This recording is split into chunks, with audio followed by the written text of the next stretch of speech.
Voilà, donc j'ai mis la vidéo de manière à ce que l'on puisse avoir le début de la diffusion. On va commencer dans quelques minutes. On est en train de faire quelques réglages. On a eu des petits soucis de Hangout et on est en train de diffuser le lien YouTube pour que l'ensemble des personnes qui voulaient suivre puissent le faire. Donc il y a un nouveau lien YouTube et je vais le diffuser également par Twitter.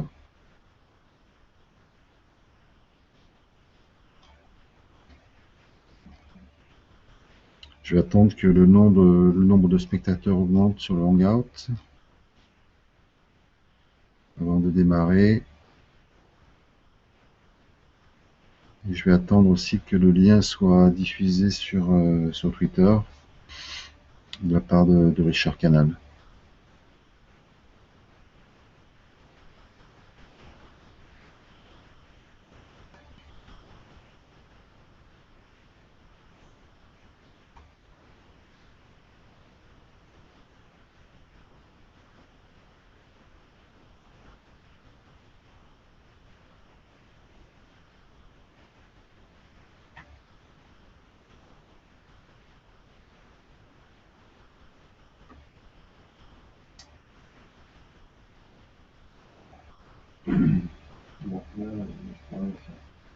Tu as des problèmes de...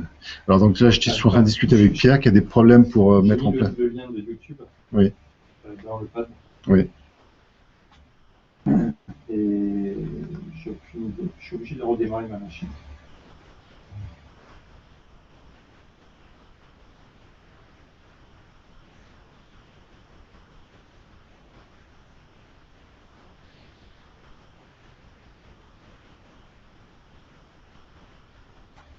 À mon avis, tu peux commencer. Oui, j'attendais simplement qu'il diffuse le lien sur Twitter pour que les personnes puissent être en lien, mais je vais commencer effectivement dans quelques instants. Il est 11h04.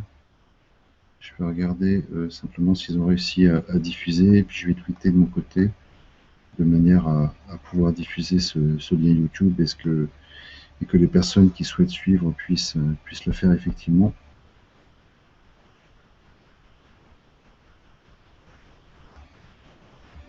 Les personnes peuvent intervenir dans le pad, hein. Si vous avez des questions, vous avez un espace de communication sur le pad, vous pouvez interagir, y compris si vous avez des problèmes de connexion. Je pense que les personnes pourront vous répondre en direct.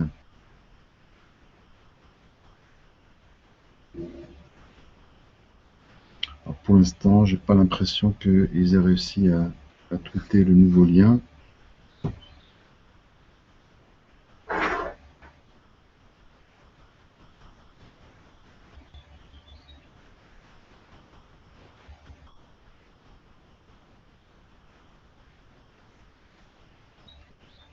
J'attends encore une petite minute, voir si c'est possible que du côté de l'IFIC, ils puissent...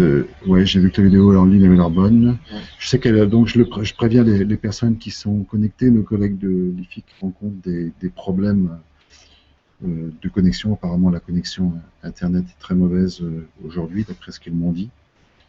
Donc on est en train d'essayer de faire les derniers réglages de manière à s'assurer qu'un maximum de personnes pourront suivre ce webinaire, avec l'idée que on va de toute façon enregistrer et que ce webinaire sera donc disponible en ligne pendant quelques mois.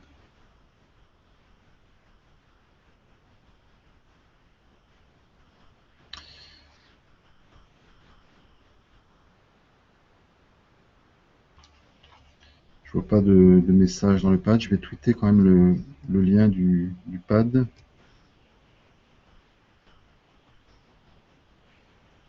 Et puis je pense que je vais commencer à 11h10.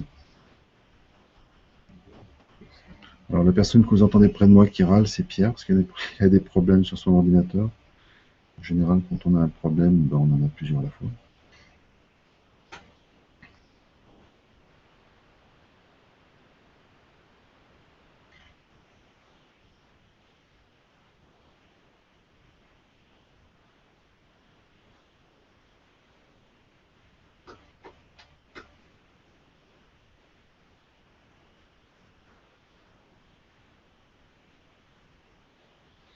il y a vraiment le lien de YouTube. Il n'y a pas le lien de... Est-ce qu'il me disait que le nombre de personnes était limité par Hangout? Oui, mais ça, on s'en fiche. C'est une page HTML qui embarque le Hangout et qui embarque le pad. Ouais, donc le mieux c'est quand même que je diffuse le lien vers la page Collab Eluctis. Ben oui. Ouais. C'est ce que je fais.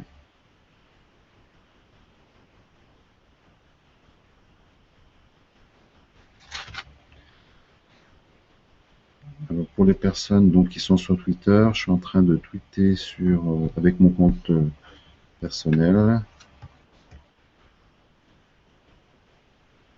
le lien vers la page sur laquelle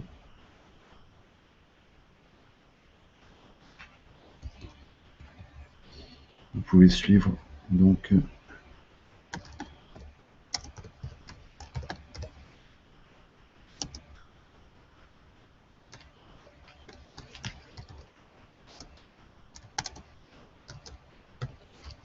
et dès que j'ai tweeté, eh bien je vais commencer.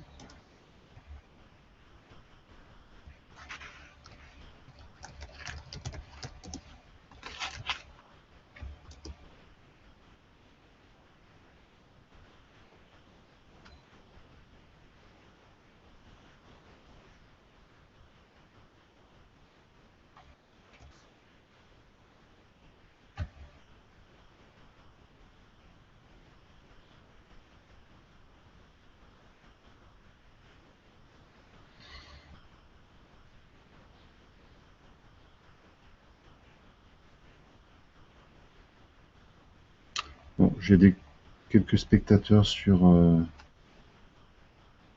Hangout. Je peux pas vérifier qui est sur YouTube. Est-ce que Pierre, tu peux avoir la visibilité sur qui est connecté à YouTube sur le webinaire, toi? Non. Mais je vais commencer, Pierre. Hein. Ouais. C'est mieux. Oui, Ok, je vais lancer le diaporama. Que je vais essayer de retrouver. Voilà, bonjour à toutes et à tous. Je ne sais pas combien de personnes ont réussi à se connecter sur cette vidéo en direct, ou plutôt en léger différé si vous la regardez sur YouTube. Mais on va commencer l'ensemble des informations, que ce soit la vidéo plus les échanges qu'on a sur la page de travail collaboratif, de toute façon sont enregistrés et vous pourrez y accéder. Alors, je vais aborder aujourd'hui la thématique de l'apprentissage avec le jeu. J'ai intitulé cette présentation « Jeu sérieux, oxymore ou pléonasme ». Alors, vous le savez certainement, on a l'habitude de qualifier l'expression jeu sérieux d'oxymore, c'est-à-dire on a tendance à considérer que ce sont les termes jeu et les termes sérieux sont éloignés, et le fait de les rapprocher serait une figure du style qui permettrait de montrer finalement que ces deux termes sont contradictoires. Bon, je vais plutôt essayer, moi, d'avancer l'idée que peut-être l'expression jeu sérieux est une expression de type pléonasme, dans la mesure où finalement on pourrait considérer que on a des termes qui sont proches, dans le sens où les jeux finalement auraient une fonction utilitaire. Alors avant de commencer, je vais peut-être préciser quand même que je suis en train de regarder si le PowerPoint est bien partagé. Excusez-moi. Voilà, je vais partager mon PowerPoint et je remettrai ma vidéo un petit peu plus tard.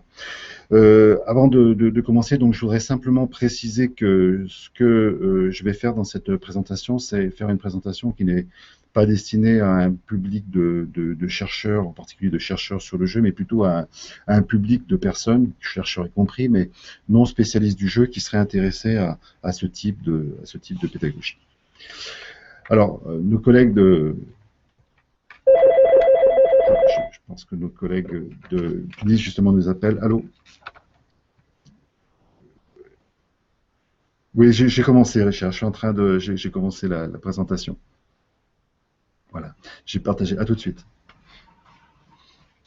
Voilà, donc c'est du direct, vous le comprenez, j'ai eu un message, j'ai eu un coup de fil de Richard Canal, donc qui se trouve à Tunis avec l'IFIC.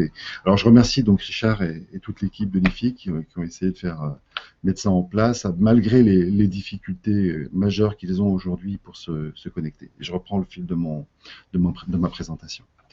Donc, je disais que j'avais formaté cette présentation pour des gens qui s'intéressent au jeu, et comme Richard et son équipe sont pas, il n'est pas possible pour eux de se connecter suffisamment pour pouvoir intervenir sur le Hangout. Ce que je vais faire, c'est me présenter moi-même. Donc, je vais le faire à partir de ce nuage de mots. Alors là, j'ai créé ce nuage de mots simplement en prenant mon CV et en le mettant à l'intérieur d'un outil en ligne qui s'appelle Wordle. Wordle permet de faire ressortir les mots qui ont le plus grand nombre d'occurrences dans un texte. Et bon, vous constatez qu'effectivement, c'est bien de mon CV dont il s'agit. Alors, je suis enseignant-chercheur à l'École normale supérieure de Lyon. Je travaille à l'Institut français de l'éducation et je dirige au sein de cet institut une petite équipe qui s'appelle Eductis.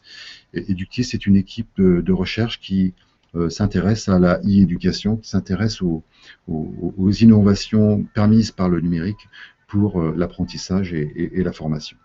Plus spécifiquement, les thématiques qui m'intéressent sont les thématiques autour du jeu. Je travaille sur le jeu, sur les jeux numériques, que parfois on qualifie de jeux sérieux, mais vous allez voir que dans la suite, je vais donc remettre un peu en cause l'utilisation de ce terme. Je dis, avant de commencer, quelques mots sur l'Institut français de l'éducation. Donc, c'est un institut pour lequel, donc, il se trouve situé à Lyon, et pour lequel, donc, le travail de recherche est considéré au sens large, dans le sens où on a autour de ce travail de recherche des activités de valorisation de la recherche comme de la formation. Et ce qui caractérise cet institut, et en particulier l'équipe donc, que je pilote, dont je suis responsable, c'est le fait que on travaille avec les milieux de pratique, on travaille avec les enseignants en particulier, primaires, secondaires, mais parfois également enseignants du supérieur, pour conduire des recherches collaboratives en éducation. Donc on essaye d'articuler dans cet institut des visées recherche, bien sûr, on est institut de recherche, mais également des visées pragmatiques qui se traduisent par l'expérimentation d'approches innovantes pour l'éducation et la formation, et je vous en montrerai quelques exemples au travers de cette présentation. Alors j'ai organisé ma présentation autour de quelques questions.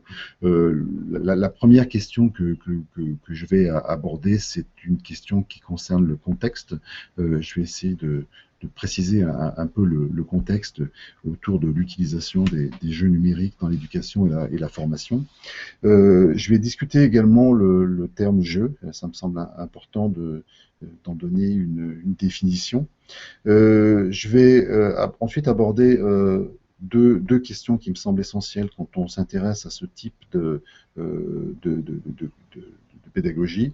C'est de se poser la question des modalités d'apprentissage dans les jeux, comment apprend-on en jouant, et également quels sont les types de connaissances ou de savoirs que l'on apprend. Je terminerai cette présentation en donnant quelques éléments d'enjeu et de perspective. Donc je commence par le contexte, un contexte que je pense vous connaissez pour la plupart d'entre vous.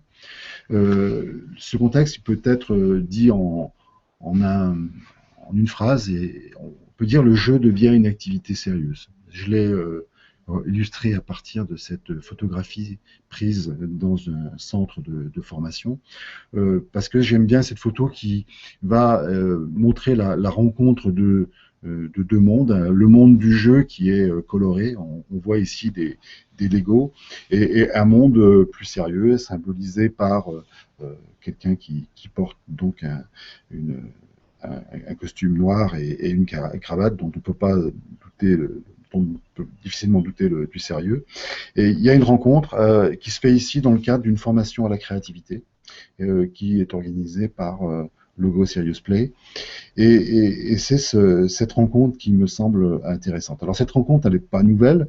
Le jeu, c'est quelque chose qui intéresse depuis quelques années les pédagogues, mais c'est une question qui est renouvelée avec l'éruption du numérique, puisque le numérique offre de nouvelles opportunités du point de vue en particulier de la conception des jeux.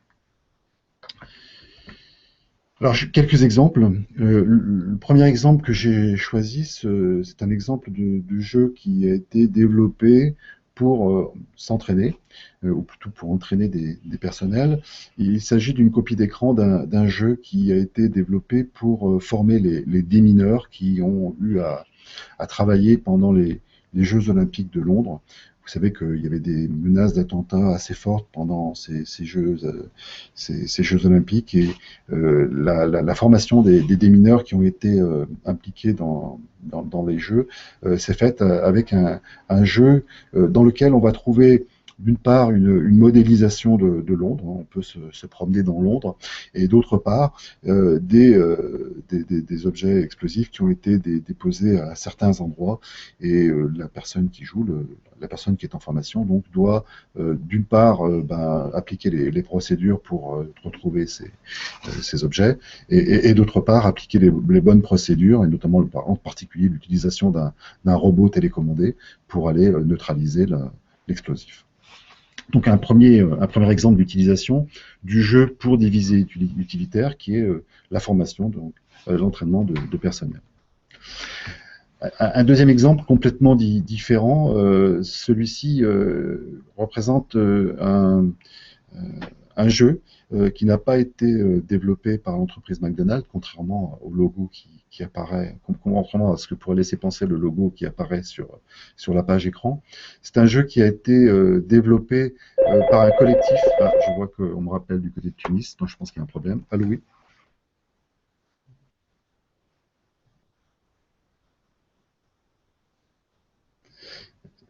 Alors je suis en diffusion puisque j'ai un bouton devant moi, arrêter la diffusion, et je vois 6 personnes connectées sur le Google+.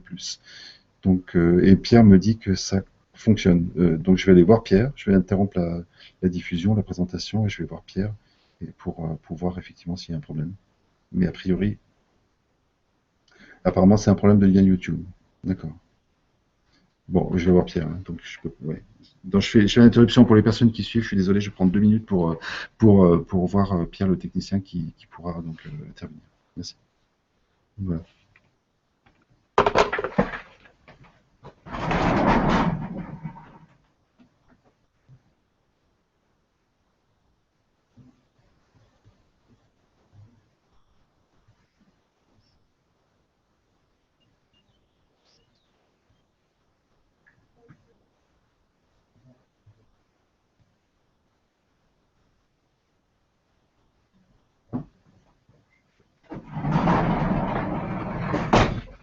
Bon, désolé pour cette présentation hachée. J'essaie en même temps de résoudre des problèmes techniques.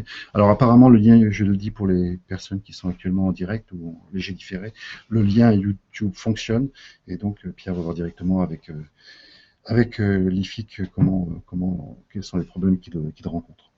J'en étais donc à présenter un jeu qui est un jeu qui a été produit par un collectif italien qui s'appelle Mole Industria, et dans ce jeu, pour gagner, on joue le rôle d'un restaurateur, et d'un restaurateur de restauration rapide, et pour gagner, il va falloir empoisonner ses clients, maltraiter ses employés, et avoir un impact environnemental désastreux. Donc vous comprenez bien que c'est pas la société McDonald's qui a produit ce jeu, mais c'est bien un collectif qui a l'intention, par ce jeu, d'informer et de passer un message donc auprès des consommateurs, en particulier de la restauration rapide, en envoyant un message donc sur les méfaits de ce type de restauration. Troisième exemple, un exemple qui concerne cette fois-ci la formation. Il s'agit d'un jeu qui a été développé et qui est utilisé par des entreprises pour former leurs employés à l'entretien d'évaluation. Et donc, dans ce jeu vidéo, la personne en formation va jouer le rôle d'une personne qui mène un entretien d'évaluation d'un employé, et il est censé donc poser les bonnes questions et de réagir correctement en fonction des réponses qui lui sont apportées. Donc, un troisième exemple de visée utilitaire pour le jeu. Un exemple complètement différent, et ça sera l'avant-dernier, un jeu qui s'appelle Foldit. Foldit, c'est un jeu dans lequel des communautés de joueurs peuvent coopérer, collaborer pour plier des molécules, pour changer la structure tridimensionnelle des molécules. Et ce jeu a été utilisé par des chercheurs en biologie, qui ont mobilisé comme ceci des communautés de joueurs pour résoudre un problème que ces chercheurs ne pouvaient pas résoudre à l'aide des algorithmes des logiciels dont ils disposaient. Le résultat de la communauté, du travail de la communauté, ou plutôt du jeu de la communauté, a été l'identification de la structure tridimensionnelle d'un ARN messager. Et la copie d'écran que j'ai mis ici, c'est une copie d'écran de l'article qui a été publié pour décrire la structure tridimensionnelle de cette molécule. Et dans l'article, bien les joueurs de la communauté Foldit ont été mentionnés comme co-auteurs de l'article.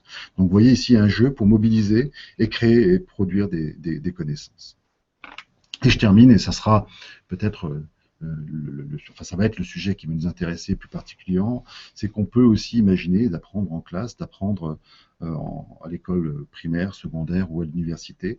Et là, j'ai mis une copie d'écran d'un jeu qui a la particularité, ce jeu Mechanica, qui est destiné à l'enseignement de la physique, qui a la particularité d'avoir été développé par des didacticiens et des informaticiens, et donc spécifiquement, le développement s'est fait spécifiquement pour l'enseignement de la physique, ce qui n'est pas toujours le cas. On a parfois des jeux qui sont détournés et qui sont utilisés pour des visées utilitaires. Voilà, donc différents exemples de l'utilisation du jeu pour des visées utilitaires. Alors évidemment, tout le monde n'est pas d'accord avec cette idée que l'on puisse jouer et apprendre, que l'on puisse jouer pour apprendre. Et effectivement, on a eu des courants un petit peu détracteurs de cette idée. Bon, ce qu'il faut dire, c'est que l'idée, comme je le disais au départ de cette présentation, n'est pas nouvelle, jouer pour apprendre, mais elle a généralement été avancée, cette idée, en considérant que le jeu, c'est une ruse, finalement, pour faire apprendre quelque chose à l'élève qui ne serait pas facile à apprendre ou qui ne serait pas très motivante à apprendre. C'est en particulier ce que disait Erasme, donc au XVIe siècle. Il disait finalement le jeu c'est une ruse pédagogique, et on va, grâce au jeu, amener le joueur, l'élève, à faire des choses qu'il ne ferait pas spontanément. Plus récemment, cette ruse pédagogique a été qualifiée de sugar coating learning ou de chocolate covered broccoli approach, c'est-à-dire l'idée c'est d'avoir un savoir qui serait qui aurait la palatabilité de brocoli, qui aurait un mauvais goût et qui serait pas très agréable. Bon, je m'excuse auprès des personnes qui aiment les brocolis, mais finalement pour faire passer ce savoir indigeste, il faudrait le couvrir de chocolat. Mais on voit bien le résultat, c'est qu'au bout du compte, la personne qui va manger ses brocolis au chocolat finira bien par se rendre compte que derrière le chocolat, il y a des brocolis, que c'est pas très appétissant. Donc je pense qu'il faut sortir de cette idée que le jeu c'est une ruse pédagogique, et il faut essayer d'aller rechercher dans le jeu des propriétés pédagogiques intrinsèques que l'on pourrait effectivement, que je vais essayer de mettre en évidence à partir de cette présentation. Et donc dans cette présentation, je ne vais pas m'attacher à uniquement regarder les aspects motivationnels du jeu, mais je vais essayer d'aller regarder un peu plus en profondeur. Alors quelques mots d'abord sur qu'est-ce que c'est qu'un jeu, puisque le terme en français en tout cas est très très ambigu. Les Anglais ont trois termes pour jeu. Ils utilisent le terme game pour désigner la structure du jeu ou pour désigner l'artefact avec lequel on va jouer, le jeu vidéo par exemple. Ils utilisent également le terme play pour désigner la situation de jeu qui est construite avec ce jeu game, ou ils utilisent le terme jeu pour le terme playing pour désigner cette fois-ci l'action de jouer. Donc derrière jeu, il y a 3 significations et je pense qu'un certain nombre de discussions, d'incompréhensions sont liées au fait que ces 3 significations ne sont pas toujours prises en compte correctement. Évidemment, la question du jeu est une question qui a été travaillée par les grands noms de la psychologie. Et je voudrais en citer 2. Le premier, c'est Piaget. Piaget qui dit que le jeu, c'est avant tout un langage, il a une fonction sémiotique, et il va permettre du fait de sa fonction sémiotique, il va permettre donc de rappeler des objets ou des événements qui ne sont pas présents. Le jeu va permettre à l'enfant finalement non pas de subir les contraintes du réel, mais de se trouver dans une situation dans laquelle il va assimiler ce réel dans un espace qui est sécuritaire dans la mesure où finalement quand on joue, les erreurs que l'on peut faire, les fautes que l'on peut faire n'ont pas de conséquences rédhibitoires. Deuxième grande figure de la psychologie du développement qui s'intéresse au jeu, c'est Vygotsky. Et Vygotsky, lui, utilise le terme jeu, effectivement, pour désigner la situation qui est créée. Il dit que finalement, les situations des jeux sont des situations dans lesquelles les enfants se construisent en développant leurs capacités et leurs compétences. Donc l'idée que le jeu puisse participer au développement et l'apprentissage n'est pas du tout une idée nouvelle, mais que cette idée a été travaillée, non pas en parlant du jeu vidéo, bien sûr, non pas du jeu en tant qu'artefact, mais plutôt du jeu en termes de situation. Alors ça m'amène à vous proposer des critères de définition de jeu que je tirais de Gilles Brougère, des travaux de Gilles Brougère. Et finalement, dans un jeu, il y a 2 critères principaux. Il y a un premier critère qui veut exprimer le fait qu'un jeu, c'est une activité de second degré, c'est-à-dire c'est la modulation d'une activité réelle. Et dans un jeu, on est dans le faire semblant, on est dans la simulation. Le jeu, le deuxième critère, c'est le fait que dans un jeu, le joueur décide. Le joueur est autonome. Alors, autonome, ça veut dire 2 choses. Ça veut dire d'une part qu'il a la liberté de prendre des décisions et d'autre part qu'il est capable qu'il reçoit des informations qui lui permettent d'exercer cette liberté. C'est-à-dire qu'il a des retours du jeu qui lui permettent de décider si les décisions qu'il a prises sont correctes ou pas correctes à l'intérieur du jeu. Ce sont les 2 principaux critères que l'on peut avancer pour définir un jeu. Et les 3 autres critères que j'ai indiqués ici sont des critères qui vont être des critères qui découlent des 2 précédents. À partir du moment où il y a une certaine liberté, il y a dans le jeu également des règles.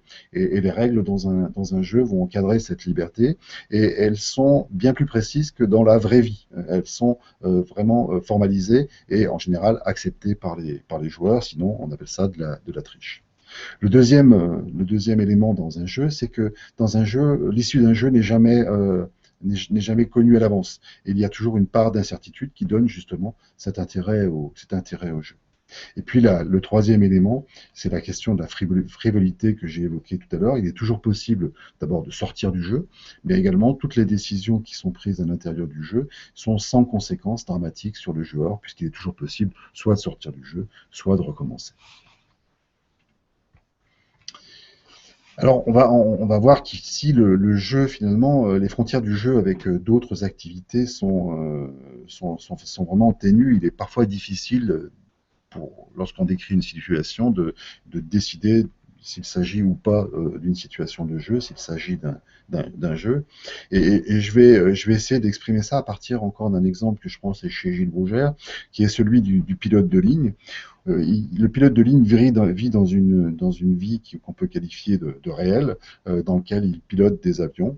Et les conséquences d'une erreur de pilotage sont dramatiques dans la mesure où il va entraîner donc la mort de ses passagers. Ce pilote de ligne vit également dans un monde simulé, c'est-à-dire que lorsqu'il est en formation, il est amené, ce pilote de ligne, à travailler dans des simulateurs de vol, et au sein de ces simulateurs, il va développer des compétences qui sont très proches de celles qui sont celles nécessaires pour piloter un avion. Je dis très proches parce que dans le simulateur, on a simplement un modèle du pilotage de l'avion et tout n'est pas implémenté, et il existe certains éléments qui ne peuvent pas être pris en compte, ce qui fait que la formation du pilote va forcément être consacrée, enfin consister également dans le pilotage d'un véritable avion. Mais dans le simulateur, ce pilote va avoir, en particulier pour le vol, va avoir un simulateur tellement proche de la situation réelle qu'il va pouvoir développer des compétences tout à fait opérationnelles pour piloter un avion véritable. Dans la simulation, si le pilote fait des erreurs, eh bien, comme dans la vie réelle, ça a des conséquences dramatiques, non pas pour ses passagers puisqu'il n'y en a pas, mais pour lui-même, puisque lui ne sera plus à ce moment-là autorisé à piloter un véritable avion. Et puis ce pilote, on peut l'imaginer rentrant chez lui, retrouvant ses enfants à la maison, et puis décider de jouer avec ses enfants à un jeu de pilotage, par exemple Flight Simulator. Et dans cette situation, vous voyez que les choses sont changées dans la mesure où, cette fois-ci, une erreur de pilotage dans Flight Simulator va entraîner des conséquences qui ne sont pas du tout problématiques, puisqu'il est toujours possible de recommencer le jeu et de démarrer. Alors évidemment, pour un pilote de ligne qui va lancer son avion dans Flight Simulator sur sa piste, il perd un peu sa crédibilité, mais vous voyez que ça pourrait être même un choix de sa part de casser son avion dans le jeu, parce que finalement, dans un jeu, c'est pas grave de mourir, ça peut même être drôle. Et c'est ce qui fait la frontière entre le jeu et la simulation, qui va dénoter cette distinction du jeu.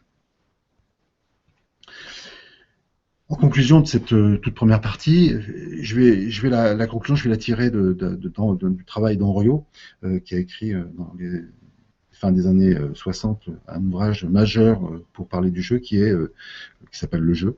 Et Henriot dit finalement le jeu n'est pas dans la chose, mais dans l'usage qu'on en fait. C'est-à-dire que finalement, ce qui est intéressant, c'est que le jeu, c'est une propriété émergente d'une situation dans laquelle on a utilisé un jeu game pour créer un jeu play.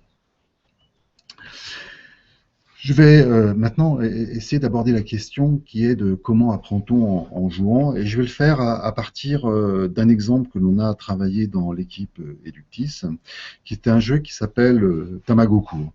Alors Tamagocourt, c'est une réponse en fait à un défi qui nous était posé au sein de l'École normale supérieure de Lyon, puisqu'on nous a dit qu'il fallait donc enseigner aux futurs enseignants que nous formons, aux agrégatifs, les règles juridiques qui encadrent l'usage des ressources numériques, c'est-à-dire qu'on voudrait qu'en tant qu'enseignant, ils soient capables de respecter le cadre juridique de l'utilisation des ressources numériques.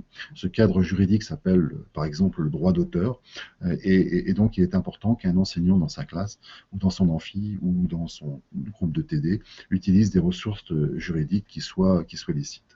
Alors le contexte est un défi dans la mesure où la thématique est peu motivante pour nos étudiants ici, dans la mesure où nos étudiants sont plutôt centrés sur leur discipline.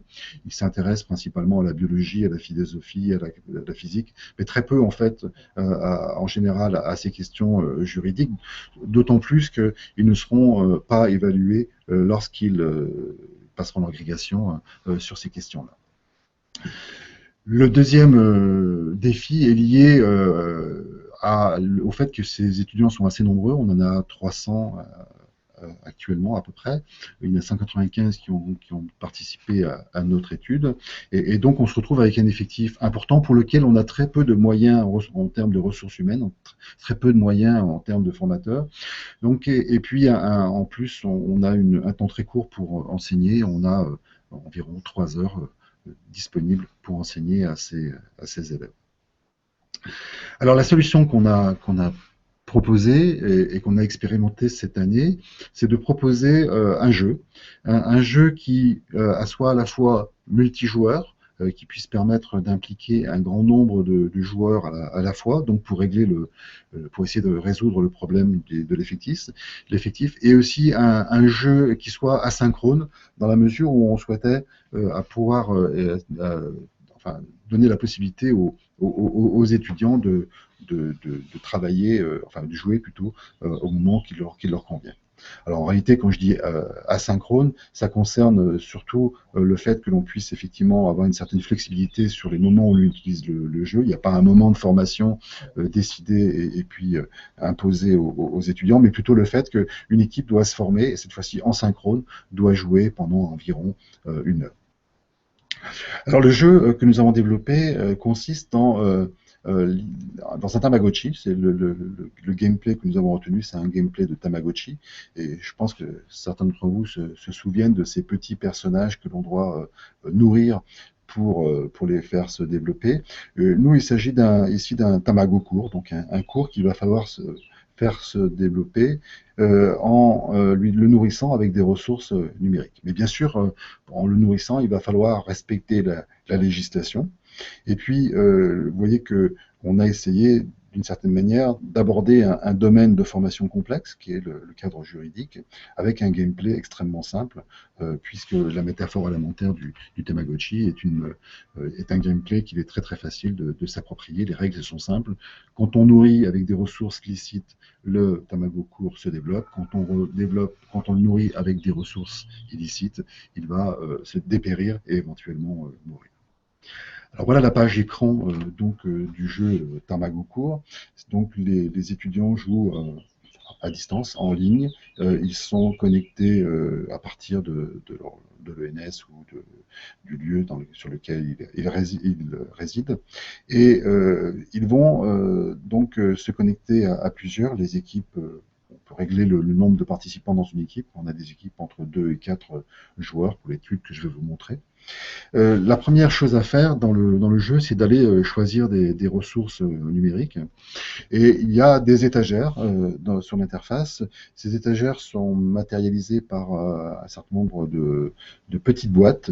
Et quand on clique sur les petites boîtes, eh bien, on voit apparaître les caractéristiques de ressources numériques. Alors ces ressources sont par exemple des œuvres numérisées pour lesquelles on a l'ISBN, pour lesquelles on a le titre, pour lesquelles on a la durée, et tout un tas de caractéristiques.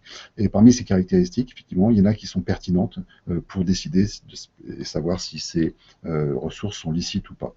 Il existe la possibilité donc d'accéder à une aide, et l'aide comprend en fait l'ensemble du cadre juridique, donc de l'utilisation de ces ressources. Une fois que la ressource a été choisie, par simplement glisser-déposer, on peut la mettre au frigo et la garder. Et ce temps de mise au frigo, il est utilisé, en fait, on espère qu'il soit utilisé par les joueurs pour clavarder, pour échanger, pour chatter, pour utiliser un terme anglais, de manière à discuter entre eux avant de nourrir le Tamago court. Et il existe donc sur le jeu une zone de clavardage. Et puis, la dernière étape, eh bien, c'est nourrir le Tamago court et lui donner donc une ressource numérique. Ça se fait encore par glisser-déposer. Chaque joueur voit ses alter ego le faire. Il est capable de voir sur l'interface les glisser-déposer des autres équipiers qui sont distants. Et il voit également les conséquences sur le Tamago court qui est vert, comme on le voit ici, ou qui peut devenir rouge et finalement mourir. Il y a des sons également. Et puis, il voit également en bas à droite des points qui sont marqués, qui permettent de vérifier que les stratégies qui sont employées sont des stratégies pertinentes et qui permettent de gagner. Le jeu comprend, dans la forme que nous avons expérimenté, 5 niveaux de jeu pour lesquels on a plusieurs ressources à donner au Tamago.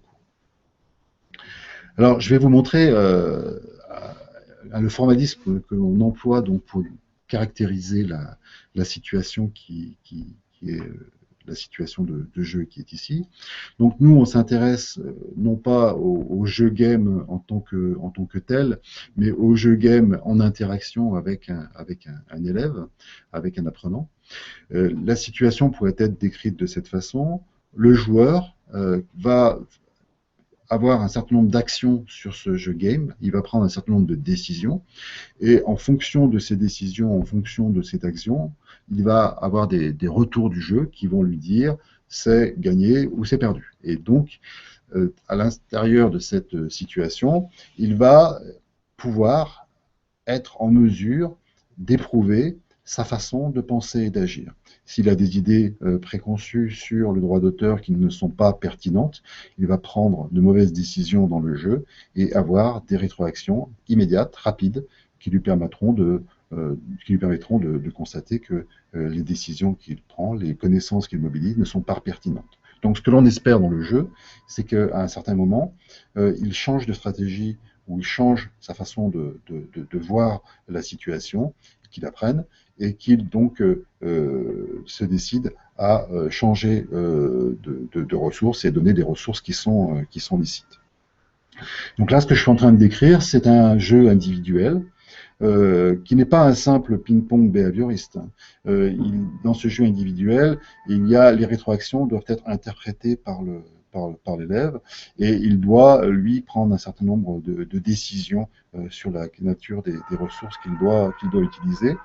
Mais on voit ici que par rapport à une situation d'apprentissage autre que le jeu, une caractéristique intéressante, c'est que finalement l'élève peut se tromper sans grande conséquence et surtout il va pouvoir être en situation de tester ses connaissances dans la situation de jeu. C'est donc un premier niveau de jeu qu'on appelle nous jeu play 1 pour souligner que c'est une situation qui se construit avec le jeu game, avec le Tamago court qui est ici. Alors, ce que l'on a fait dans l'équipe, c'est qu'on a analysé les comportements des joueurs en recueillant les traces d'usage. On est capable de recueillir l'ensemble des clics sur l'interface, on est capable de recueillir l'ensemble des clavardages sur l'interface, l'ensemble des messages envoyés par les élèves. Et là, je vous montre les résultats pour une équipe constituée de 4 joueurs qui sont notés de 1 à 4. Et en face des joueurs, les petites barres que vous voyez, qui se lisent de gauche à droite, correspondent en fait à ce qu'on appelle un chronogramme. Et chaque petite barre a une signification. Alors chronogramme, parce que c'est l'ensemble des actions du joueur au cours du temps, et chacune des barres a une signification précise du point de vue de son action sur l'interface. Ici, j'ai simplifié le chronogramme de façon à n'avoir que 3 couleurs. J'ai mis tous les messages envoyés en blanc, donc les moments où les joueurs sont en train d'envoyer des messages apparaissent comme des plages blanches sur le chronogramme. Toutes les actions de type je mets dans le frigo, je donne au Tamago court, je vais rechercher l'aide sont notées en bleu. Et les actions qui consistent à regarder les caractéristiques d'une ressource, à vérifier son titre, à vérifier son numéro ISBN ou ses caractéristiques d'un point de vue longueur, etc., sont notées en rouge. Et il apparaît, même si j'imagine que l'image n'est pas très bonne sur la vidéo YouTube que vous êtes en train de regarder, il apparaît sur ce chronogramme, au premier coup d'œil, qu'on a des profils de chronogramme qui sont bien différents selon les joueurs. On a effectivement des joueurs qui ont des stratégies très très différentes, et c'est ce que je vais essayer de détailler dans la diapositive suivante. Dans la diapositive suivante, vous voyez, j'ai donc sélectionné 2 joueurs parmi les 4 que j'avais indiqués dans la diapositive précédente. Et cette fois-ci, j'ai changé la légende des actions de manière à avoir 4 couleurs différentes et 3 couleurs qui m'intéressent en particulier. J'ai mis en vert les actions qui consistent à mettre les ressources au frigo. J'ai mis en violet les actions qui consistent à nourrir le Tamagotchi, et j'ai mis en rouge les actions qui consistent à regarder les caractéristiques d'une ressource, à cliquer sur la ressource pour en vérifier les caractéristiques. Qu'est-ce qu'on voit ? Si je fais un zoom sur le joueur 3, sur le chronogramme du joueur 3, on voit qu'il a une stratégie qui est assez stéréotypée. Il va avoir une succession d'actions que nous on appelle pattern d'action, ça veut dire une succession stéréotypée d'actions, qui consiste à je regarde la caractéristique de la ressource, je la mets dans le frigo, et ensuite je la donne au Tamagoko. Et on voit que ça se répète très très souvent dans son chronogramme. Le deuxième exemple, le deuxième joueur, lui a une stratégie qui est vraiment différente, dans la mesure où sa stratégie se limite à je mets au frigo la ressource, je la donne à manger au Tamagoko, sans jamais ou très rarement consulter ses caractéristiques. Alors on voit bien que ces deux patterns, ces deux types de patterns, ces deux analyses renvoient à des stratégies très différentes des joueurs. On a vraiment l'impression que le joueur 4 est en train de mettre en place une stratégie de type strictement essai-erreur, puisqu'il ne consulte absolument pas la nature des ressources avant de les donner au Tamagotchi. Alors que le premier joueur, lui, semble se préoccuper de la nature de ces ressources, et on comprend bien que cette stratégie a du sens dans la mesure où si il veut que le Tamagotchi se développe, s'il veut que le Tamagoko se développe, il est nécessaire de bien vérifier que les ressources sont licites de manière à ne pas provoquer sa mort. C'était donc un premier niveau de jeu, mais je vous ai dit également que dans ce jeu, il y a la possibilité de clavarder, et voilà comment je formalise ce deuxième niveau de jeu. Je le formalise en prenant comme référence la théorie des situations et les travaux en particulier de Claire Margolinas, pour essayer de montrer que finalement, il y a un deuxième type de jeu qui se développe lorsque les élèves jouent au Tamagoko, c'est qu'on n'est plus dans simplement un jeu individuel qui consiste pour l'élève à s'affronter, on va dire, aux défis proposés par l'écran, mais qui consiste également à échanger et à collaborer avec les autres joueurs de son équipe. Et cette collaboration, ce qu'on voudrait, c'est qu'elle se traduise par des échanges qui amèneraient, par exemple, un joueur à dire à ses condisciples, eh bien, attention, tu es en train de te tromper, tu es en train d'utiliser de mauvaises stratégies, utilise telle règle pour gagner à l'intérieur du jeu, et on espère que ces règles sont les règles licites pour gagner dans le jeu Tamagoko. Alors, il y a deux types de messages qui pourraient être intéressants de ce point de vue-là. Des messages qui consisteraient justement à formuler des règles qui seraient des règles gagnantes dans le jeu. Et donc, cette formulation serait en référence avec ce qui s'est passé dans le jeu individuel, le jeu Play 1. C'est pour ça que je mets des flèches qui vont en direction du jeu Play 1. Et puis, un deuxième type de message qui serait des échanges qui permettraient à 2 joueurs ou 4 joueurs, si l'équipe est plus importante, d'établir de manière collective la validité des règles qui sont formulées. Alors, comment ça se passe en réalité?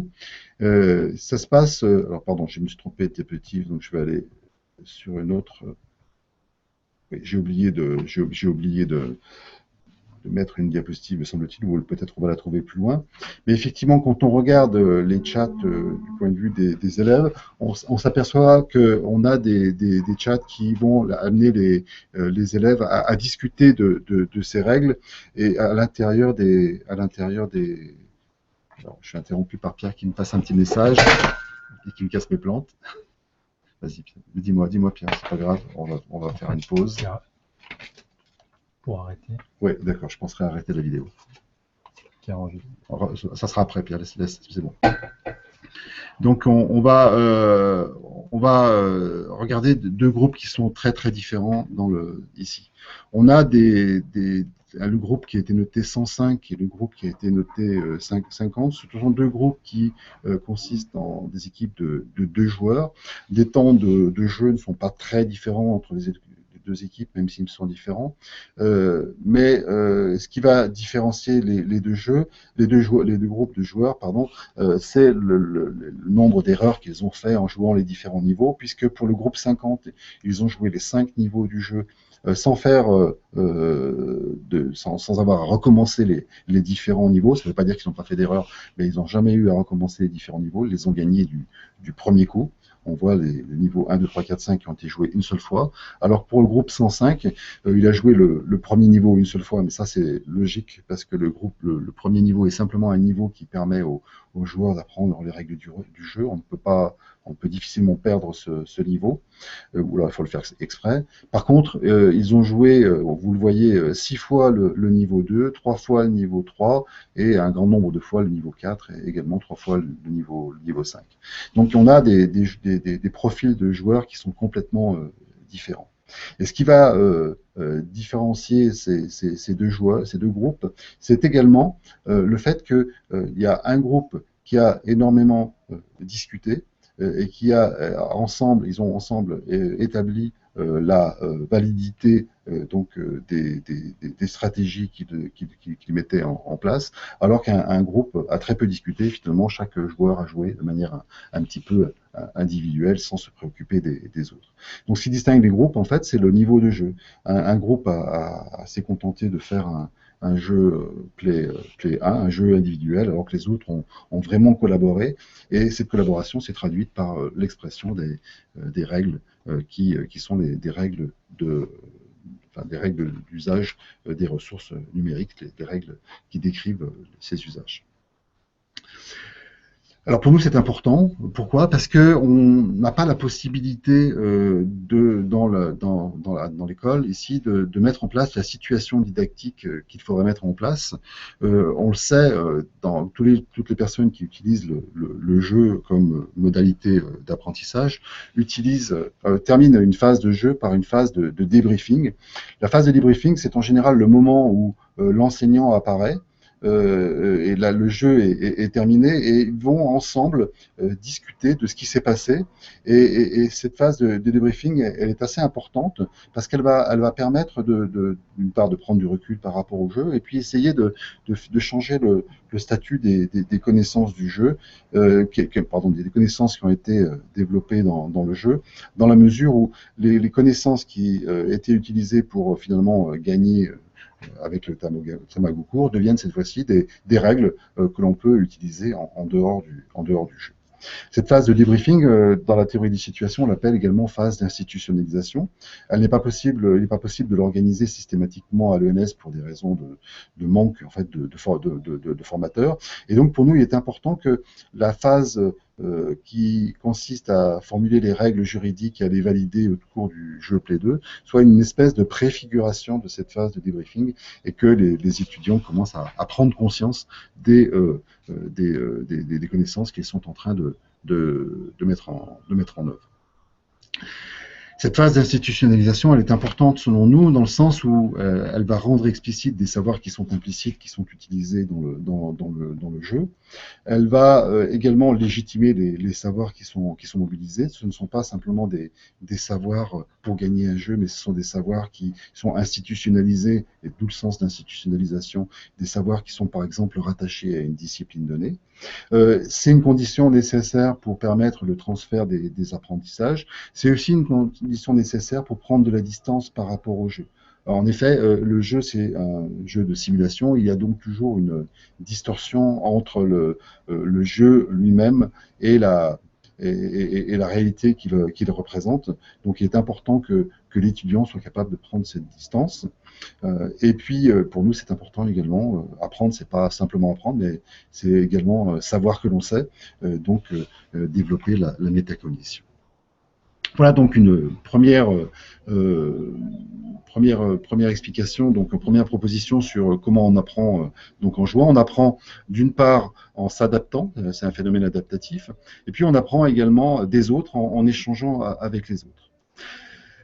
Je vais aborder maintenant la question de qu'apprend-on en jouant. Alors, je vais l'aborder aussi à partir d'un exemple que l'on a travaillé dans notre équipe. Habituellement, l'apprentissage dans les jeux est avancé en mettant en avant le fait qu'on apprend des connaissances spécifiques, des connaissances particulières, des concepts. Et je vais vous montrer un exemple qui permet de voir les choses un petit peu différemment. Ce que je vous présente, c'est un jeu qui a été développé dans le cadre d'un projet de recherche franco-québécois qui portait justement sur l'utilisation du jeu dans l'apprentissage. Et le projet de recherche nous a conduit à travailler dans l'enseignement secondaire et de développer un jeu spécifique pour l'apprentissage de ce qu'est le développement durable. Des jeux qui portent sur le développement durable, ils sont très nombreux. La plupart du temps, ce sont des jeux de type jeux vidéo, dans lesquels les élèves jouent généralement enfin, ils jouent individuellement sur un jeu. Et nous avons choisi ici de développer un jeu différent, qui est un jeu multijoueur. Alors, il est en ligne parce qu'on a besoin de faire collaborer des élèves québécois avec des élèves français. Et puis, ce jeu va se faire d'une façon qui est plus proche du jeu de rôle que du jeu vidéo. Alors, les technologies sont présentes, je vais vous le montrer après. Mais l'objectif du jeu pour les élèves qui ont joué, c'est de collaborer pour concevoir un projet adapté à leur communauté de communes. Le projet consiste à proposer, soit pour la France, soit pour Sherbrooke au Canada, des changements du point de vue de la manière dont les énergies sont produites et consommées sur leur territoire. Alors le jeu se déroule de cette manière-là. Il y a une plateforme sur laquelle les élèves vont pouvoir trouver des informations, en particulier des informations sur leur territoire, en termes d'ensoleillement, en termes de disponibilité en bois, en termes de disponibilité en énergie fossile, en termes de consommation, en termes des informations donc, qui ont trait plutôt à l'économie ou de la géographie. Mais ils trouvent également des informations qui ont trait au fonctionnement de certaines méthodes de production d'énergie, par exemple le fonctionnement d'une éolienne. Donc cette plateforme leur sert d'abord à recueillir des informations. Elle leur sert également à communiquer, c'est-à-dire que toutes les informations qui passent entre le Québec et la France passent par cette plateforme. Il y a des espaces de chat, des espaces des forums, des espaces pour déposer des documents qui sont produits par les élèves. Les élèves vont jouer des rôles différents dans le jeu. La plupart d'entre eux jouent le rôle d'entreprise, entreprise spécialisée dans le bois et entreprise spécialisée dans les énergies de type éolienne ou entreprise spécialisée dans la géothermie. Il y a 6 types d'entreprises. Il y a également, donc, ces entreprises doivent essayer de convaincre les autres qu'ils ont la meilleure solution pour leur territoire. D'autres entreprises sont des entreprises de type plutôt, sont des élèves qui jouent le rôle de citoyens critiques et qui vont regarder de manière critique les solutions qui sont apportées. Et d'autres élèves sont des élus locaux qui vont être chargés de discuter avec les élèves de la pertinence des choix qui ont été effectués, discuter avec les entreprises de la pertinence des choix et éventuellement attribuer des subventions qui marquent en fait les gains à l'intérieur du jeu. Alors le jeu se passe en réalité mixte, dans le sens où il est possible dans le jeu, non pas de se cantonner à l'écran et à la plateforme que je viens de vous décrire, mais également d'aller sur le terrain et d'aller vérifier la pertinence des solutions qui sont proposées. Par exemple, il est possible sur le terrain d'aller voir sur la plage, à Sète, les conséquences des choix de la mise en place d'une éolienne. Ça se traduit dans ce cas-là, lorsque les élèves sont physiquement sur la plage à Sète, par le déclenchement d'une vidéo qui va, sur leur dispositif mobile, leur montrer un touriste qui se trouve sur la plage et qui explique que si des éoliennes sont mises en place sur la plage, eh bien, il est très possible que lui ne revienne plus en vacances à Sète, parce que effectivement, c'est pas très facile de se faire bronzer sous une éolienne. Deuxième situation, qui est cette fois-ci non pas liée au numérique, mais la présentation par les élèves à l'intérieur de la classe de leur projet. Et là, vous voyez 3 élèves qui sont les élus locaux, qui sont en train de distribuer des subventions après avoir entendu des entreprises présenter leur projet. Donc une situation qui est assez riche du point de vue du type d'interaction qu'il y a selon les différents moments du jeu, en fait. Donc si on résume pour Climaction, on a une situation qu'on a essayé de créer comme étant une situation authentique, assez proche de la situation réelle, conçue en réalité mixte, dans la mesure où on va mélanger des apports de la simulation, les apports des technologies et le réel, pour construire une situation que l'on veut être une situation complexe, de manière à ce que les élèves puissent se confronter à un problème qui est non déterministe. Non déterministe au sens où il n'y a pas une seule solution qui est gagnante dans la situation de jeu ici, mais une solution qui sera la meilleure au regard des autres solutions qui seront proposées. Alors le travail qu'on a fait d'analyse dans l'équipe, c'était de regarder quelles étaient les conséquences, l'influence du jeu sur l'épistémologie personnelle des élèves. Ce qu'on appelle l'épistémologie personnelle, et là on se réfère au modèle d'Hoffer et Pentridge, c'est le point de vue que les élèves ont sur, d'une part, la nature de la connaissance, et d'autre part, la nature de l'acte de connaître. Je vais me cantonner à la nature de la connaissance, qui se traduit par deux dimensions. Une dimension qui est la dimension certitude, c'est-à-dire qu'un niveau épistémique bas pour les élèves serait un niveau qui consisterait pour un élève à penser que les connaissances sont figées et n'évoluent pas au cours des découvertes ou au cours du temps, et donc les savoirs sont des savoirs qui ne sont pas susceptibles d'être remis en question. Donc on peut imaginer effectivement entre ces deux pôles tout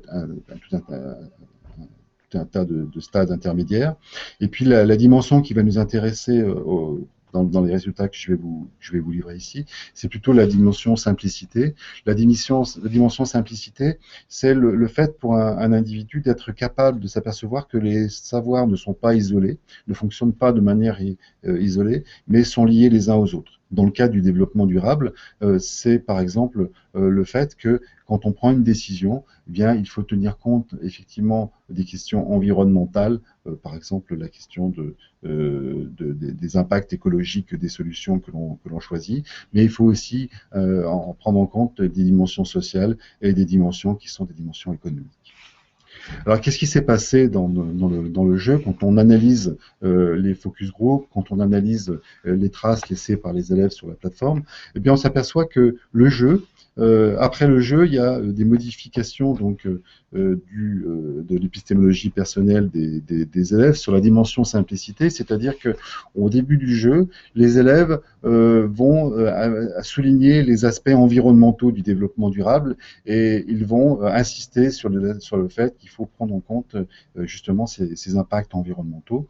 Alors qu'en fait, à la fin du jeu, ils vont avoir une façon de voir les choses qui est vraiment plus nuancée, puisqu'ils disent dans les chats, dans les focus group, que effectivement les solutions qui doivent être adoptées sont des solutions qui doivent tenir compte des impacts environnementaux, mais attention, il va falloir prendre en compte qu'il y a des gens derrière, donc il y a des impacts sociaux, et il y a également un coût économique aux solutions que l'on développe. Ça, c'était le premier résultat, donc avec le fait que le jeu ait pu participer sur cette thématique du développement durable à une amélioration de la posture épistémique des élèves et participer donc à leur développement épistémique.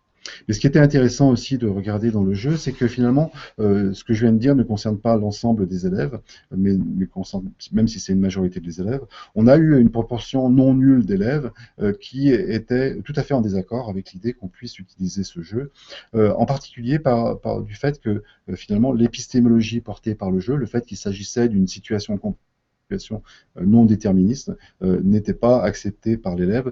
Eux, ce qu'ils attendaient, ces élèves, c'était plutôt des problèmes simples, avec des solutions simples, donc plutôt renvoyant à des enseignements beaucoup plus traditionnels. Donc voilà, qu'est-ce qu'on apprend dans les jeux? Eh bien, on peut essayer dans les jeux de mettre en place des situations complexes qui vont amener les élèves à se développer d'un point de vue épistémique et non pas simplement s'entraîner ou développer des savoirs élémentaires.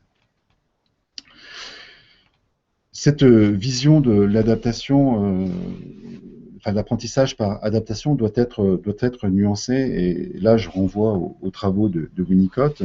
Winnicott, qui est un psychiatre qui donc faisait jouer les élèves, ou plutôt les enfants, dans son cabinet de psychiatrie, de façon à, comme Freud, analyser les rêves, lui analyser leur jeu.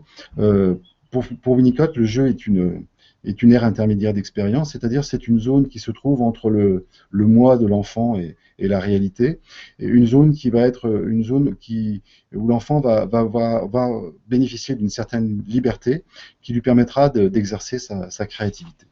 Alors, je vais essayer de l'illustrer avec l'exemple de l'avatar. L'avatar, c'est la définition d'un avatar est assez large.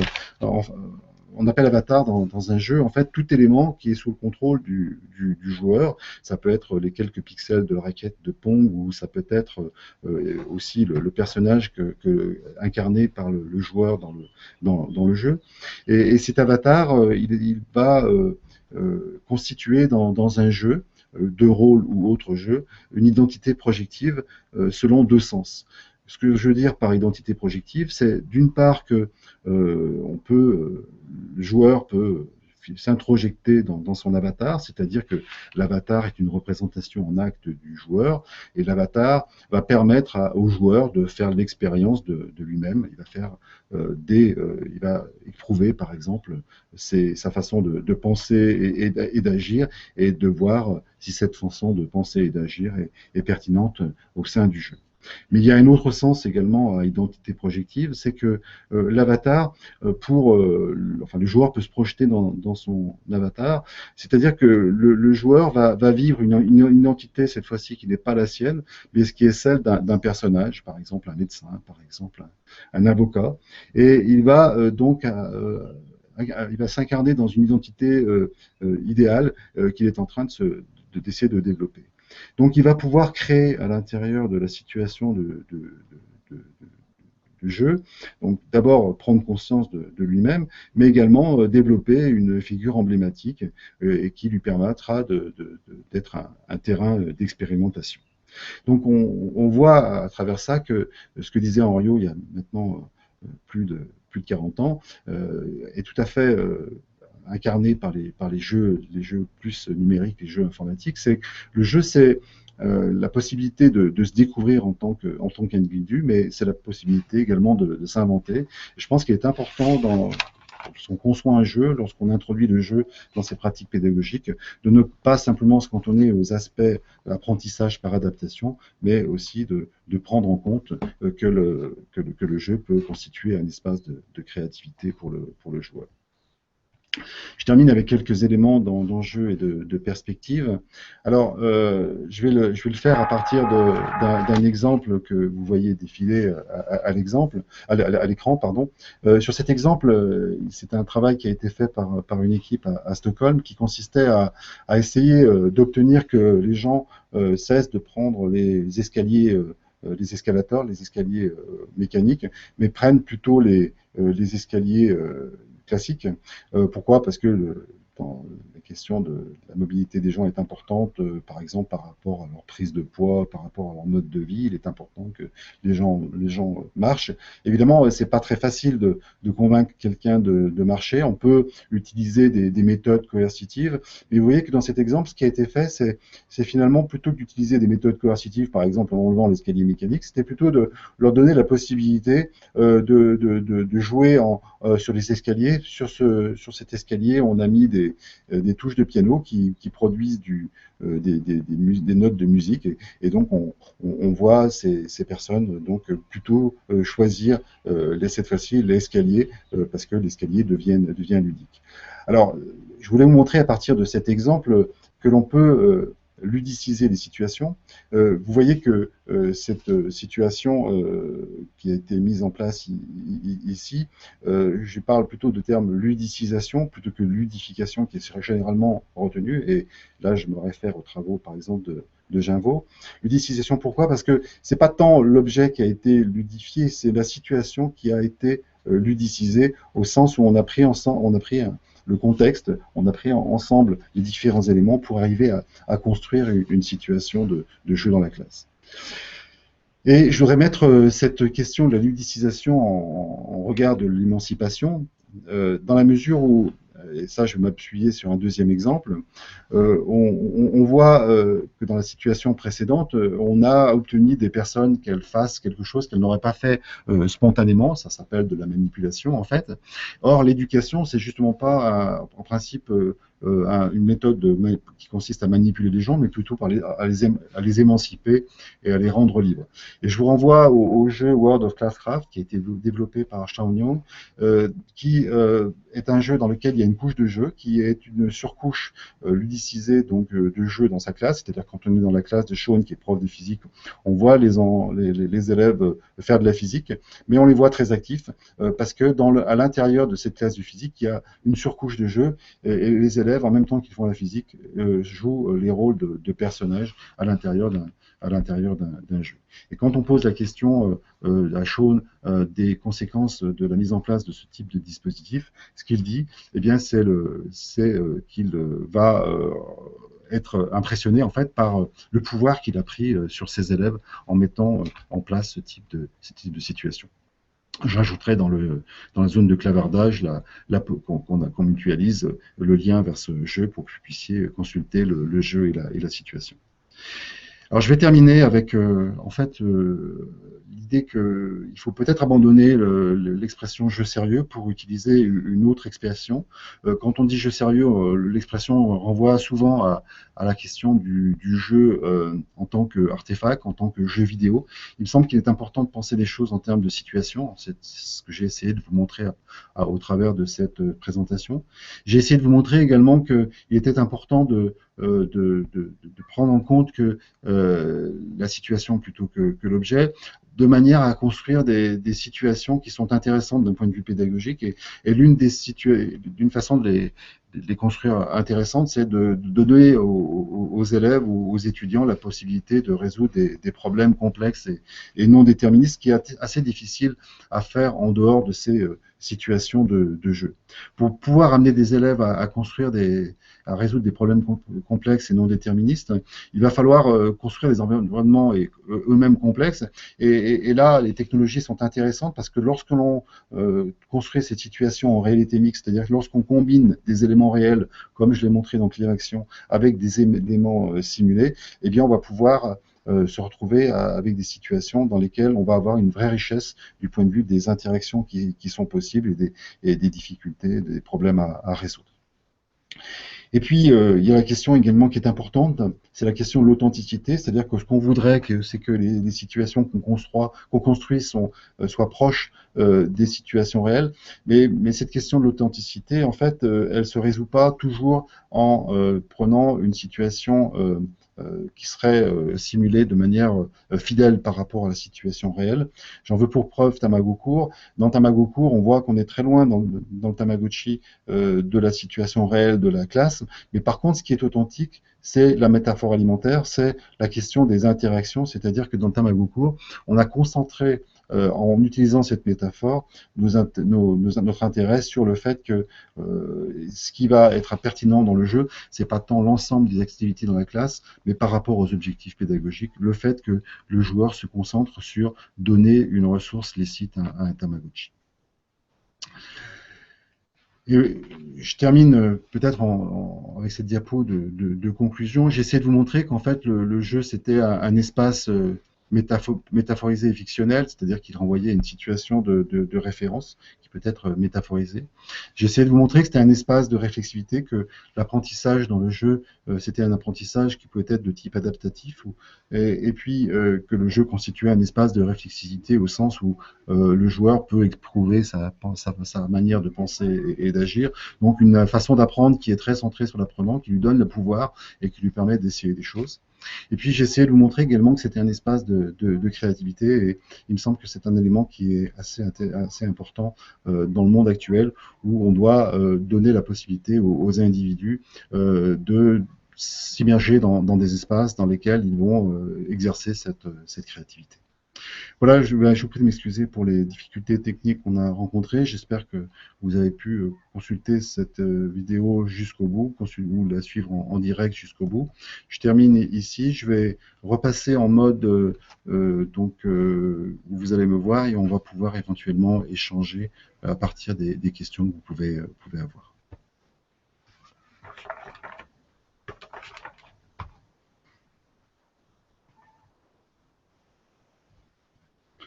Alors, pour l'instant, j'ai quelques petites difficultés techniques à relancer mon Hangout.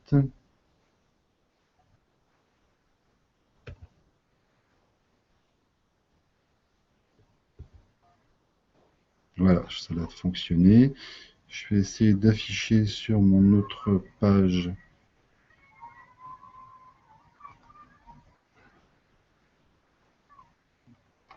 de notes collaboratives pour voir s'il y a des questions. Bon, je vois rien sur le document. Je vois rien non plus sur les chats. Je ne sais pas si les collègues de l'IFIC ont pu se connecter.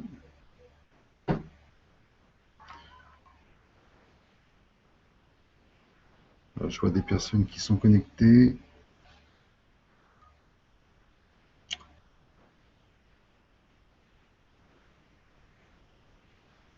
Voilà, donc c'est un message pour Richard. Richard, si vous avez récupéré des questions, si vous en avez vous-même, n'hésitez pas à les coller à l'intérieur donc des notes collaboratives sur la page qu'on a créée. Oui, je vois que quelqu'un écrit. Une première question. Alors, vous pouvez vous présenter, j'imagine, aussi.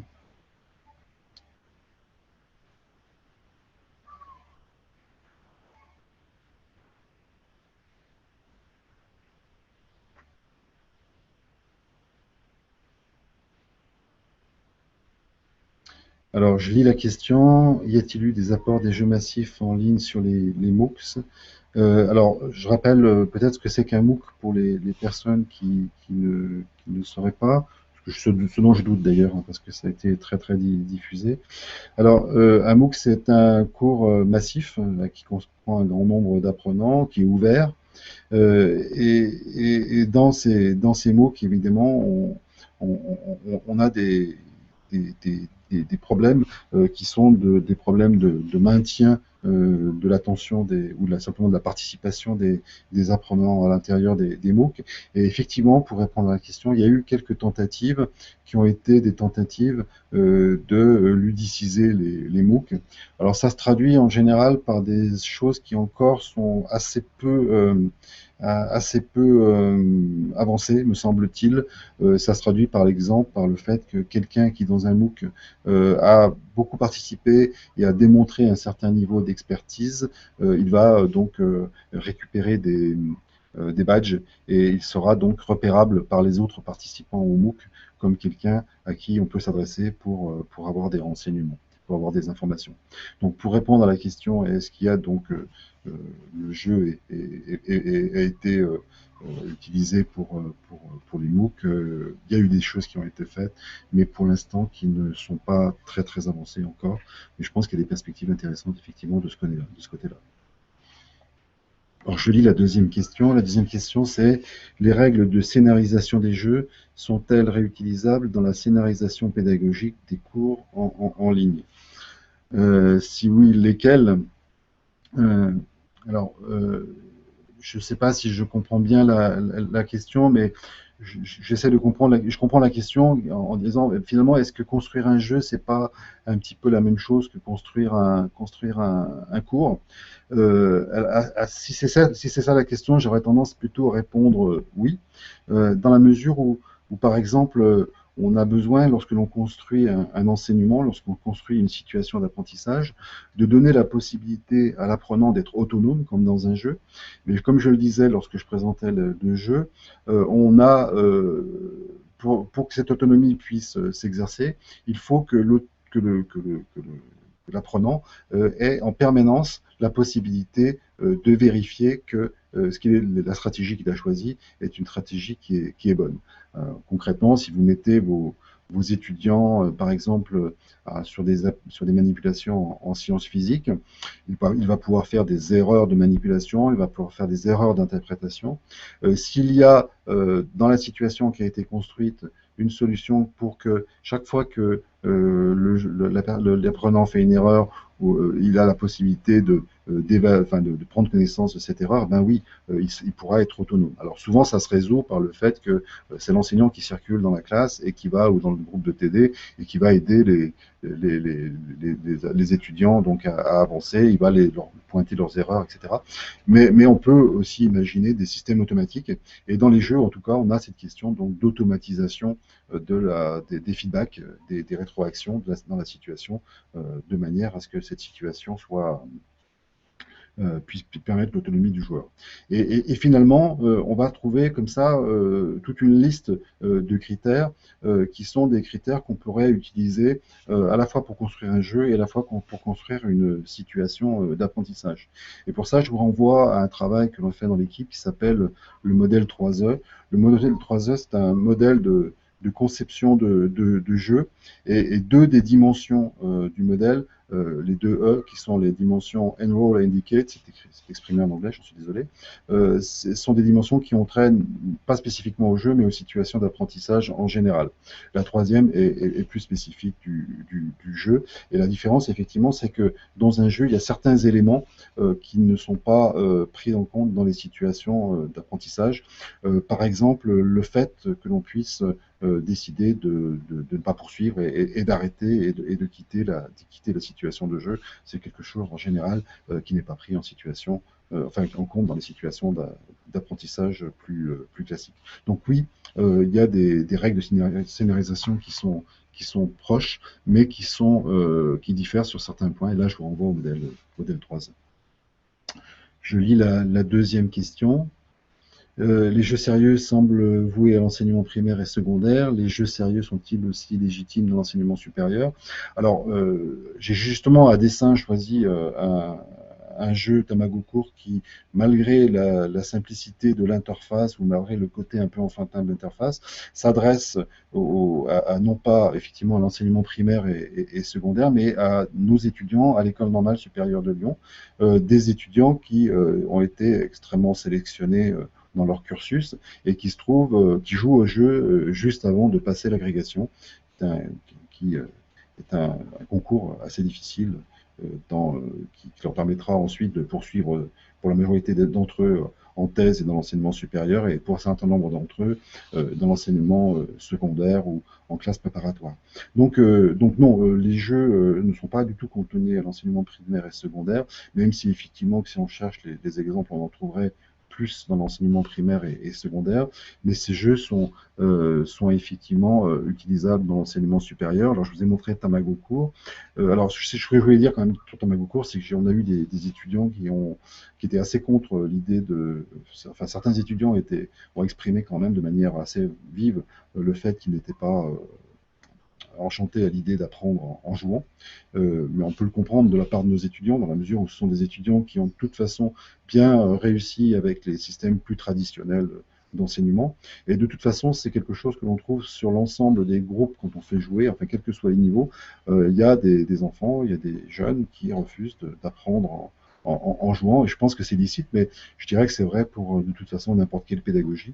Certains refusent de travailler en groupe, certains refusent des cours magistraux. Enfin, c'est donc le jeu, je ne suis pas en train d'essayer de vous vendre le jeu comme une pédagogie miracle qui convient à tout le monde, mais plutôt comme une pédagogie alternative qui peut être mise en place. Alors, après l'homo faber, je lis la question suivante. Alors ici, je voulais dire quand même, pour terminer cette question, il y a quand même beaucoup d'exemples de jeux qui ont été développés pour l'enseignement supérieur. Vous pourrez les trouver sur le net, il y a beaucoup de gens qui s'y intéressent. Après l'homo faber et l'homo sapiens, est-on à l'ère de l'homo ludens? Alors, je ne sais pas comment répondre à cette question. Bon, en tout cas, ça renvoie à l'ouvrage de Huizinga qui s'appelle justement Homo Ludens. C'est vrai que, en tout cas, la ludicisation ou la ludification, pour prendre un terme plus courant, c'est quelque chose qui se développe, hein, et on voit des jeux apparaître partout, que ce soit en particulier sur les interfaces web, on est sans arrêt mobilisé pour aller jouer. Je pense qu'effectivement, il y a une tentative de ludiciser les dispositifs, parce qu'on sait que la ludicisation, c'est un moyen de capter l'attention des gens. Bon, moi, ce que je pense surtout, c'est qu'il faut éduquer les jeunes à ça, il faut qu'ils comprennent ce que c'est qu'un jeu, et pour le comprendre, eh bien, il faut qu'ils jouent dans un cadre scolaire ou universitaire, de manière à ce que leurs formateurs, leurs enseignants soient capables à un moment d'arrêter le jeu et de leur montrer effectivement les limites du jeu. Ça me semble être un enjeu en fait d'éducation aux médias qui est majeur. Alors c'est d'autant plus majeur que je vous rappelle que le jeu vidéo, c'est quand même la première industrie des médias actuellement, bien avant le livre et la musique. Alors le temps de développement de Tamago Court, alors si on parle de développement informatique strict, c'est un temps de développement qui a mobilisé deux stagiaires qu'on a hébergés dans l'équipe et qui sont restés avec nous pendant environ 3 mois. Et puis le développement s'est poursuivi ensuite avec les personnes qui encadrent les stagiaires puisqu'il y avait des choses à modifier. Mais on est autour de, on va dire, 4-5 mois de développement de deux personnes qui étaient à temps plein stagiaires pour un jeu qui est plutôt simple par rapport à d'autres jeux vidéo. Et donc nous, on a plutôt eu une approche en se disant on va faire les choses le plus simple possible.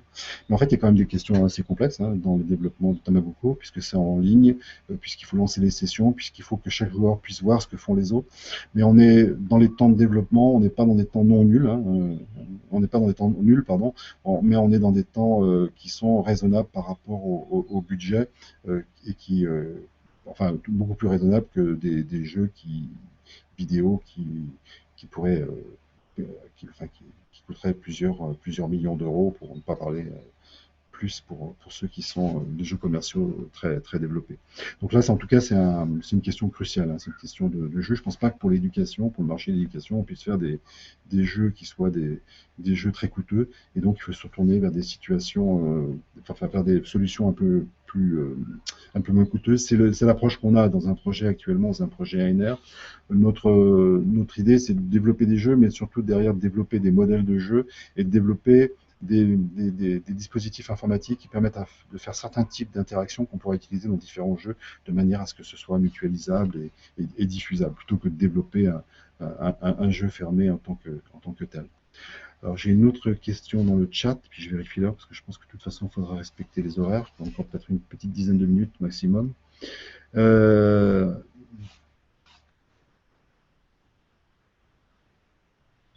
Alors, dans le chat, je vois les mêmes questions que celles qui sont dans le pad, donc pas d'autres questions apparemment. C'est une bonne question, la question du temps de développement. C'est effectivement un problème le coût des jeux et le coût est beaucoup lié au développement. Il y a aussi la conception qui est en amont du développement.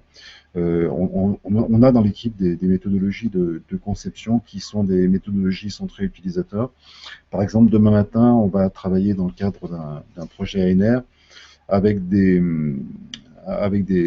enseignants, avec des informaticiens. On va s'enfermer une journée dans ce qu'on appelle notre incubateur et on va essayer ensemble de concevoir un jeu.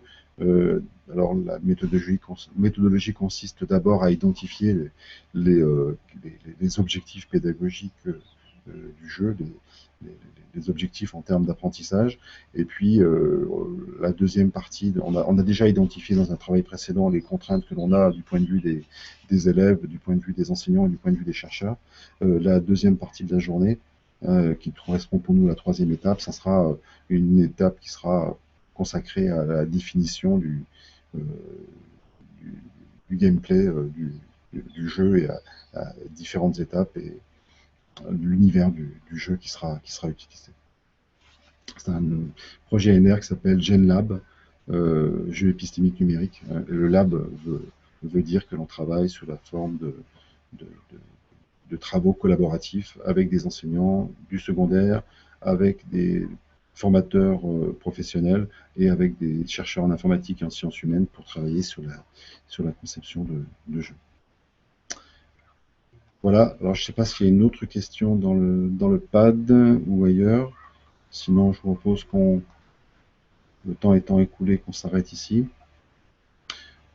Voilà, alors c'est compliqué pour moi de ne pas avoir plus de feedback, mais c'est la règle du webinaire. J'espère si vous avez d'autres questions, d'autres feedbacks, n'hésitez pas à les poster sur Twitter ou sur le pad collaboratif. J'essaierai de m'y connecter et donc de répondre à ces questions. Et je compléterai en tout cas cette page avec des liens qui pourront intéresser les personnes qui sont intéressées à ces questions de jeu. Je vous remercie en tout cas d'avoir été avec nous pendant cette manité. À bientôt.